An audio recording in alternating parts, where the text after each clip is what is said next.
les possibilités d'avenir d'un pays se jugeaient uniquement à l'ampleur de son équipement matériel, l'économiste pourrait penser à la vision du port d'Alger que le potentiel économique de l'Algérie lui permet déjà d'aspirer à une large prospérité en même temps qu'à une place de choix dans l'économie générale de l'Union française. Avec le port d'Alger, comme avec ceux d'Oran, de Bougie, de Philippeville, de Beaune, la France a voulu que l'Afrique du Nord possédât sur la Méditerranée des bases commerciales puissantes, adaptées aux exigences du trafic moderne, ouvertes à toutes les possibilités des échanges internationaux et capables de faire respirer, au rythme d'une vie marquée par de si considérables progrès industriels et mécaniques, un pays riche qui, depuis son union avec la France, prend conscience de ses possibilités économiques. C'est dans le sens de ce vaste plan d'équipement national qu'au cours de ces 20 dernières années, de grandes améliorations ont été apportées aux bases maritimes algériennes. C'est dans le sens de ce plan que depuis la libération, de nouveaux travaux et l'apport de matériel moderne ont fait des ports d'Alger et d'Oran des bases comparables aux mieux équipés et aux plus actifs des ports français. C'est aussi dans le sens de ce plan d'équipement national que l'administration française a réussi à faire continuer et achever, en dépit des difficultés de l'heure, la grande route de rocade que le gouverneur Châtaigneau a inaugurée au bord de Velverte. Cette voie va permettre de doubler le trafic Casablanca-Tunis et va devenir la seconde artère transversale de l'Afrique du Nord.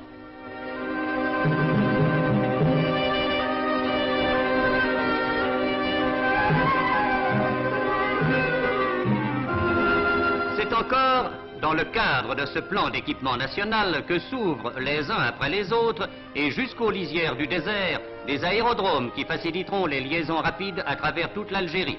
Ainsi, par la combinaison étudiée des ports, des routes et des aérodromes, l'Algérie compose la structure moderne qui lui permet dès aujourd'hui d'aspirer à jouer, aux côtés de la métropole, un rôle de premier plan dans l'économie française dont elle est inséparable.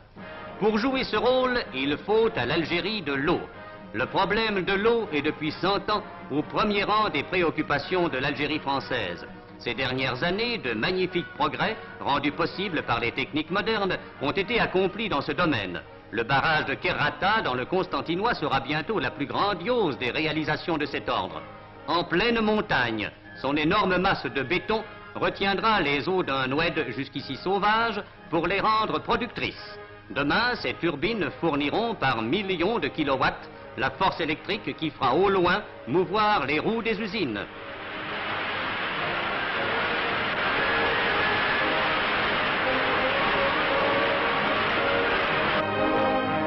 Ailleurs encore, les eaux du Khamiz, maîtrisées, vont elles aussi servir à créer de la force. Une immense centrale électrique, pourvue des perfectionnements les plus actuels, va permettre de tirer de l'énorme réservoir récemment constitué à la fois la prospérité des cultures avoisinantes et la puissance des fabriques lointaines.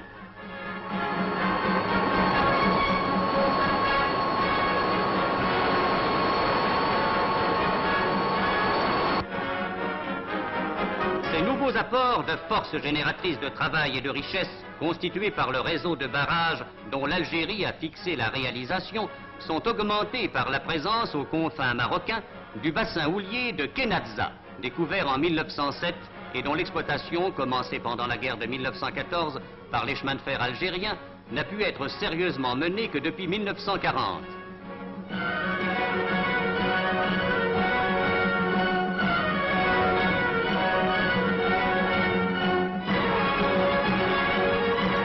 Ici, pas de puits. L'exploitation se fait par plan incliné et taille chassante. Les galeries s'enfoncent seulement de quelques mètres, mais atteignent parfois 600 mètres de long. Les ouvriers, tous musulmans, bénéficient des mêmes conditions de travail que les mineurs européens.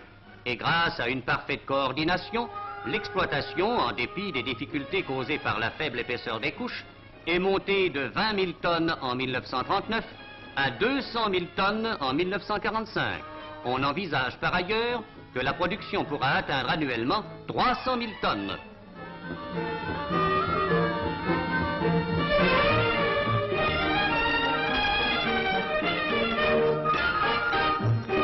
L'écoulement de cette production serait assuré si la construction du Méditerranée-Niger était réalisée, car elle permettrait l'alimentation des petites industries de transformation qui se développeraient aux confins algéro-marocains. À l'heure actuelle, le charbon de Kenazza satisfait au tiers des besoins de l'Algérie. Et Kenazza est un symbole, le symbole d'un effort prodigieux nécessité par la guerre et l'isolement de l'Algérie, devenue dans la paix une source de prospérité. Grâce aux forces fournies par les puissances hydroélectriques des barrages et le charbon de Kenazza, des industries sont nées en Algérie. La France y a créé récemment le premier centre d'industrie lourde avec cette tréfilerie-câblerie qui se prépare à assurer la fourniture des fils et des câbles d'acier nécessaires au pays. Cette industrie nouvelle, à l'établissement de laquelle l'administration française a apporté tous ses soins, a été dotée d'un outillage parfaitement apte à la fabrication des câbles de toute grosseur. Grâce à cette usine, l'Algérie pourra bientôt peut-être se passer de l'apport de la métropole en ce qui concerne les câbles métalliques. Et cette tréfilerie est un premier pas vers l'industrialisation algérienne dans le domaine de l'industrie lourde.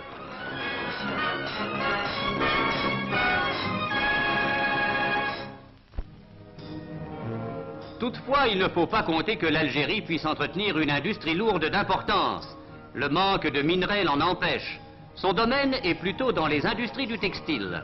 Dans ce pays où le mouton vit par immenses troupeaux, la laine est une matière première d'importance essentielle. C'est pour traiter ces quantités considérables de laine que la France a créé en Algérie la première fabrique destinée à utiliser sur place la matière première qui, naguère encore, s'en allait alimenter les filatures et les tissages du nord de la France.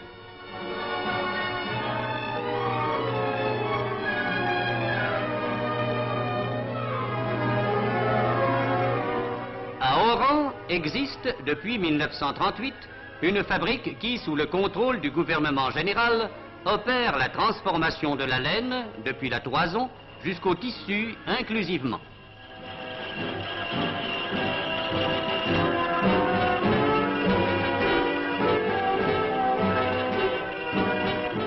Cette laine algérienne, cardée et filée en Algérie, tissée en Algérie, est capable à l'heure actuelle d'assurer, en plus des laines à tapis et à tricoter, la fourniture mensuelle de 10 000 mètres de tissu. Ces tissus, de qualité égale à ceux qui sont fabriqués dans la métropole et à l'étranger, sont répartis dans les 3 départements d'Algérie sous le contrôle de l'Office algérien des textiles. Là aussi, dans ce domaine du textile, la fabrique d'Oran n'est qu'un départ. Sa réussite complète permet d'ores et déjà d'augurer le jour où toutes les laines d'Algérie pourront être traitées dans des centres comparables à celui d'Oran. La France, dont l'initiative a créé les tissages d'Oran, se prépare à accentuer son premier effort pour doter l'Algérie d'une industrie textile florissante.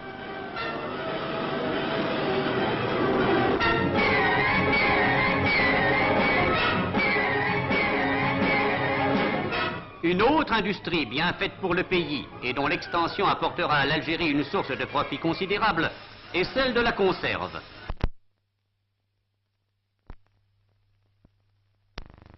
Un exemple type de l'intérêt apporté par la naissance de cette industrie neuve nous est fourni par Chifalo. Ce village de pêcheurs possède aujourd'hui une usine de ce genre qui traite les sardines, très nombreuses dans les eaux de Chifalo.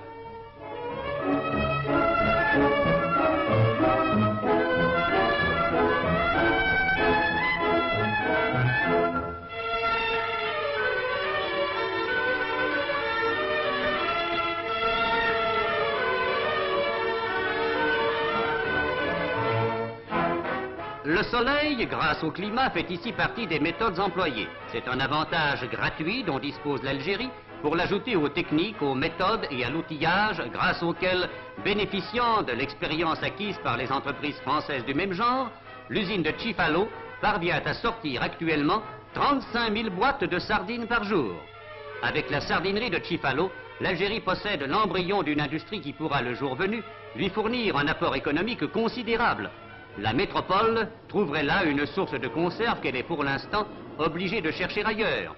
L'Algérie y possède les bases d'une exportation continue et d'un revenu solide. Il faut donc que Chifalo ne demeure pas un exemple isolé. Aujourd'hui, création heureuse où la main-d'œuvre musulmane et européenne sont unies dans le même effort et dans le même avantage, Chifalo doit être demain le point de départ d'une industrie côtière qui pourra compter dans l'économie algérienne comme un chapitre particulier. Mais cet essor économique qui chaque jour s'adjoint de nouveaux domaines ne peut nous faire oublier les richesses primitives du sol algérien, celles que vinrent y chercher autrefois les Romains et qui développa la France. Ces richesses primitives ont pris aujourd'hui un développement que nulle époque dans ce pays n'avait connu. Alors que la culture, selon les méthodes ancestrales, n'assurait qu'une production de 3 quintaux à l'hectare, les méthodes modernes importées par la France donnent maintenant jusqu'à 16 quintaux à l'hectare.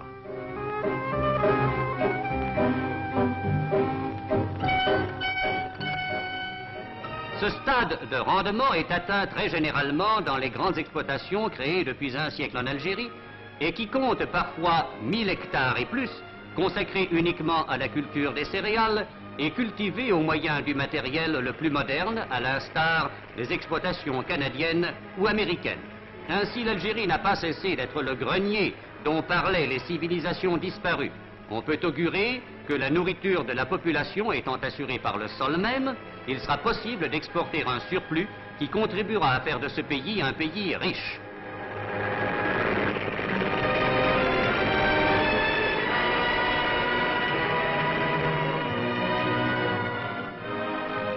L'autre richesse primitive du sol algérien, c'est la vigne. On sait que la vigne, cultivée depuis la plus haute antiquité, a connu une nouvelle prospérité due à l'action française depuis 100 ans. L'importance de cette culture sur tout le territoire, mais principalement dans la région d'Oran, est devenue telle qu'elle a fait de l'Algérie un des pays grands producteurs de vin au même titre que la France, l'Italie, l'Espagne et la Grèce.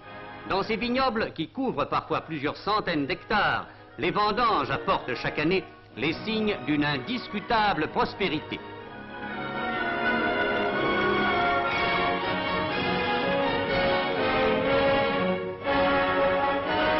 Le raisin algérien traité dans ses exploitations selon les plus nouvelles techniques et au moyen d'un appareillage comme n'en possèdent pas toutes les grandes exploitations d'Europe, assure chaque année une production d'une vingtaine de millions d'hectolitres, dont une grande partie est destinée à l'exportation.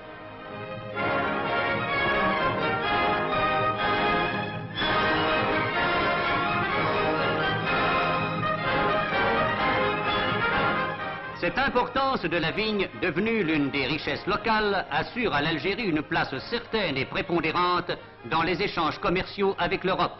La vigne est comme le fleuron de la couronne vivante de l'Algérie, où se rencontrent les symboles du blé, de l'eau, du charbon et des forces diverses qui matérialisent le travail et font la richesse d'un peuple et d'un pays.